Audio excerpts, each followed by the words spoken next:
Fort Erie Museum Services presents Mewinzha, a journey back in time. Well, I'd like to welcome you to Mewinzha, which is our archaeology exhibit at the Peace Bridge building. So the Buffalo and Fort Erie Peace Bridge building allowed us to put this into their foyer. This exhibit is based on the museum's archaeological collection. We have over 1 million pieces here. And the sites in Fort Erie are incredibly rich for archaeological material. There's been 10,000 years of occupation here. We've had quarrying for flint material that was shipped across North America. So you'll see aspects of that trade, aspects of daily life.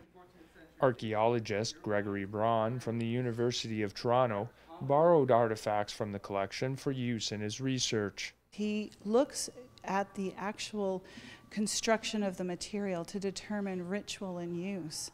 And some of his thesis, his ideas are really brand new. So we got to talking about the pieces when he came to pick them up, and I got very excited about where he was going with this. And I wanted, when he was finished with using the pieces, to bring that information back to Fort Erie.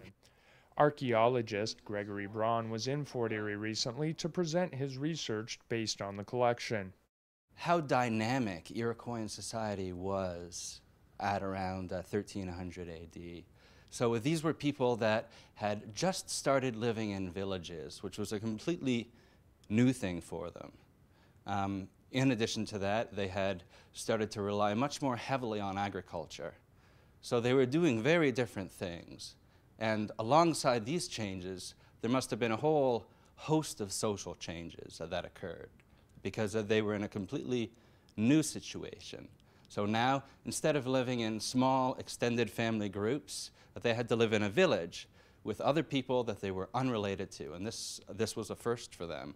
So they had to adapt, and this adaptation is reflected in how they made objects. Mewinzha is currently on display at the Buffalo and Fort Erie Public Bridge Authority building. In Niagara, you're watching The Source.